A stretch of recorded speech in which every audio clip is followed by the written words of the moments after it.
Maisto, kaip aš jam nepadarydavau, man špygą tada pakyžavo, be valgymo aš apsėdavau, be arbatos iš jo tada. Sunku išreikalau būdavo. Aš jau norus kaip išpildydavau, tada man pilna prisivalgyti, po lėkščiam kaupinom, varškės apkepo, morkų apkepo ir tada sočiai ir arbatos per daug net. Su kibirais.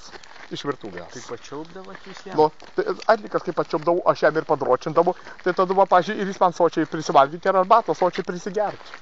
Tai va, ta. Iš mano teisybės. Kaip likiam po teriukų meldybos ir iki bažnyčių. Taip pat? Bėgdavo balti tirštimai jam? A jo, taip ir tada išbėgdavo balti tirštimai. Atlikas kaip aš jam padročindavau ir jis dėl to sakydavo padročinti reikėdavo, kad kaip išbėgdavo jam balti tirštimai, jam labai švelniai kutendavo. Tai va dėl to jis taip užsigeisdavo, norėdavo. Jum burnon išbėgdavo? Ne.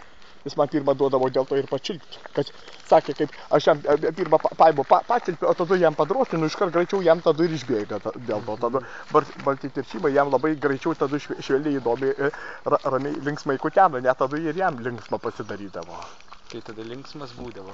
Nu, ir jis man tada ir savo pačiam Andrius linksmas pasidarydavo taip, kaip kutendavo. Jum pačiaupdavo jisai? Ai, jo teisingai, ir man pačiaupdavo, kartais ir man norėdavo padročinti. Sakiau, nes su juo nieko gero nebūdavo, neturėdavo aš kur gautis, pasiliks savėje.